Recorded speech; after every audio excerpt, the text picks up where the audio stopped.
Hello internet people, my name is Robert and in this video I'll give you an update on my previous Etoro review that I did last year. It's been more than a year now and the year 2020 has been a roller coaster year for me as I went from $26 of profits last year to over $280 this year. So did I move all my money to Etoro now? Let's take a look at what happened. Arnie will demonstrate my mood about the results. My nipples are very sensitive. So during the past year, I've changed my portfolio a little bit, but I'm mostly just still copy trading, so super passive investing because I just don't have the time. So here's a screenshot of the situation. On top I have 2020 and here below it's 2019. So you can see I've added another $1,000 to my account during past year and my profits look a bit more healthy than last year. I've also copied more people than before. I still copy J Nemesis and Trex. I've been copying these two for almost the whole 3 years, and to balance them I've added low risk investors like Olivier here. And you can see they are all in green in 2020, so I'm happy about that. I'm in process of closing J Nemesis right now as he hit my stop loss of 5%, but I'm probably going to add him back when the time is right. You lie! Just for a baseline, let's take a look at how my past year's results compare to S&P 500 index.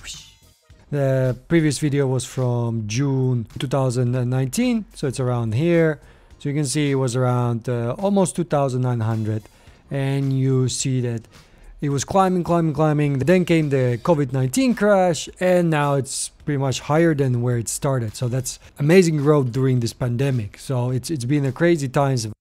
That means S&P 500 grew by 19% during past year, and my portfolio grew 18%. I know, it doesn't look like it, but I just deposited $500 2 days ago, so that's why the numbers you can see don't add up. All in all, the copy traders are at the same pace as S&P 500. So let's take a look at how the Etoro dashboard looks like, because obviously I've been here for more than 3 years and you can see a lot of ups and downs for me.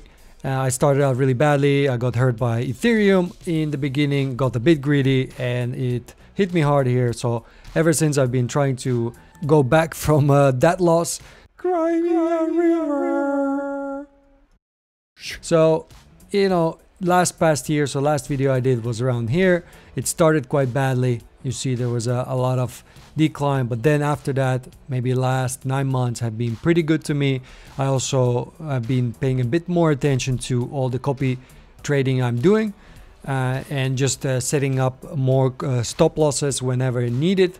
And you see that right now it's in a bit of minus because there was some sort of a crash just now before the weekend, but that's all right. I hope to climb from it, or at least I'll stop the bleeding.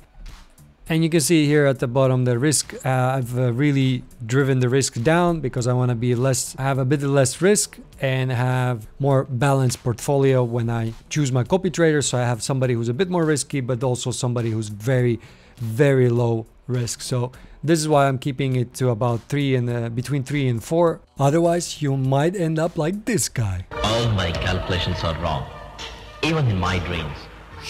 And I've been happy with this progress right now, but who knows, if there's a big crash in 2020, then I don't know what's gonna happen, and I'll have to see if I have to take out all the money for now and wait for the storm to pass, or should I invest more? I don't know yet.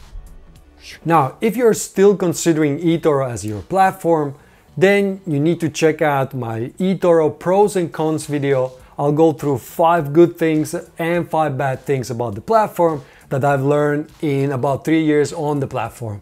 You can click on the video right here.